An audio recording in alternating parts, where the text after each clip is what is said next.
wabarakatuh. Saya Karisma Nur Halimah akan menjelaskan tentang sistem urinaria.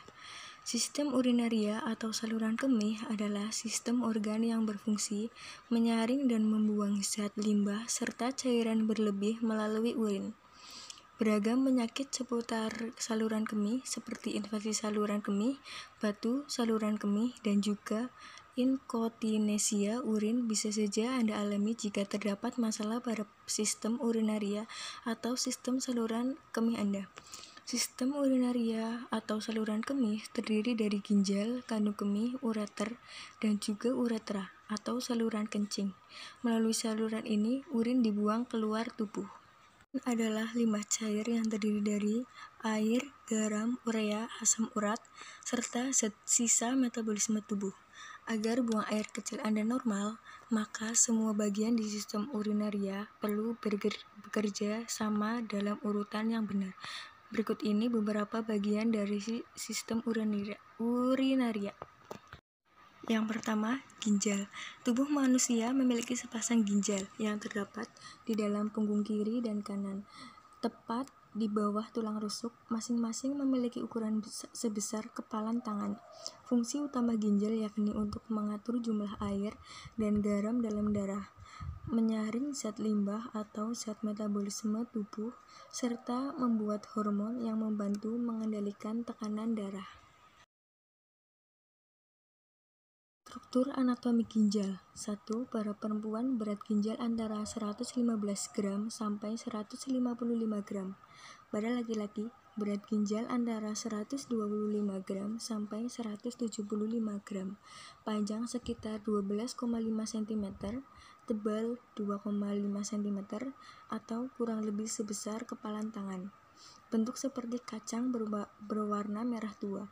Ginjal terletak di area yang tinggi, yaitu pada dinding abdomen posterior yang berdekatan dengan dua pasang iga terakhir. Organ ini merupakan organ yang retoperitoneal dan terletak di antara otot-otot punggung yang peritoneum rongga abdomen atas. Masing-masing ginjal memiliki sebuah kelenjar adrenal di atasnya. Adalah bagian-bagian ginjal. Ureter. Ureter adalah bagian sistem urinaria yang berbentuk saluran kecil yang terdiri dari banyak otot. Bagian inilah yang membawa urin dari masing-masing ginjal ke kandung kemih Anda. Ureter, perpanjangan tubular berpasangan dari pelvis ginjal yang merentang sampai kandung kemih. Panjang tiap ureter 25-30 cm, diameter 4-6 mm.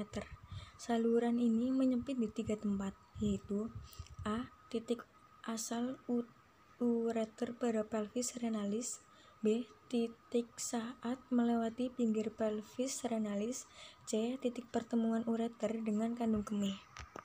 Selanjutnya, kandung kemih. Organ ini berada di dalam rongga panggul. Kandung kemih bertugas menyimpan urin. Jika kandung kemih sudah penuh terisi oleh urin, maka akan timbul dorongan untuk buang air kecil. Urinaria bekerja sebagai penampung urin. Organ ini berbentuk seperti buah pir atau kendi. Letaknya di belakang simfisis pubis di dalam rongga panggul. Vesika urinaria dapat mengembang dan mengempis seperti balon karet. Uretra. Uretra atau dalam bahasa sehari-hari disebut saluran kencing adalah bagian di sistem urinaria berupa saluran yang menghubungkan kandung kemih ke bagian luar tubuh.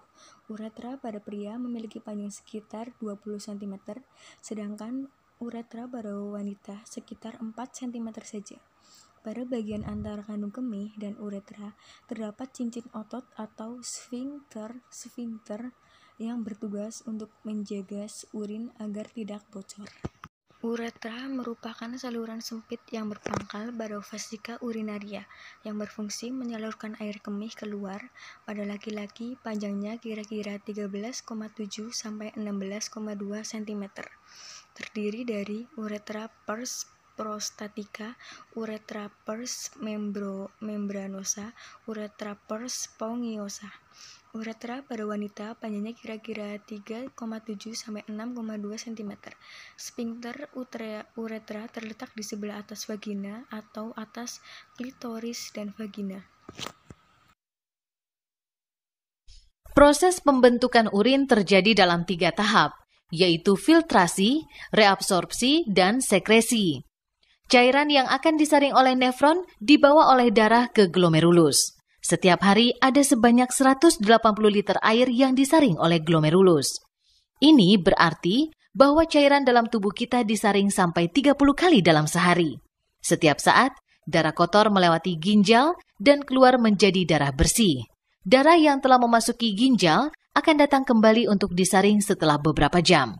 Kapiler glomerulus sangat mudah dilewati oleh molekul air dan larutan kecil. Tekanan darah di dalam ginjal tinggi sehingga air menuju ke glomerulus.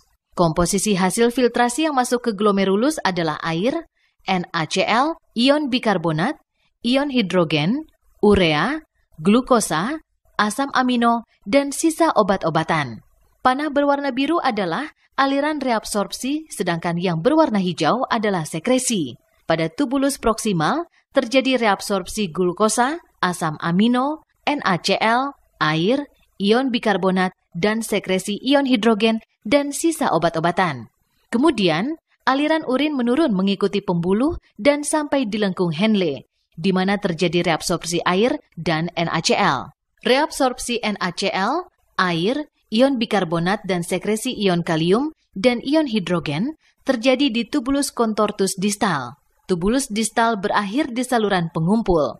Saluran pengumpul melakukan reabsorpsi jika tubuh kekurangan cairan dan mineral. Hasil reabsorpsi dan filtrasi inilah yang akan dikumpulkan menjadi urin. Struktur urinaria akan bekerja dengan baik dan menghasilkan urin yang normal. Ciri-ciri urin yang normal yaitu rata-rata dalam 1 hari 1-2 liter, tapi berbeda-beda sesuai dengan jumlah cairan yang masuk. 2. Warnanya bening tanpa ada endapan. 3. Baunya tajam. 4. Reaksinya sedikit asam terhadap lakmus dengan pH rata-rata 6. Sekian penjelasan dari saya. Bila ada kesalahan kata dan materi kurang lengkap, saya mohon maaf. Wassalamualaikum warahmatullahi wabarakatuh.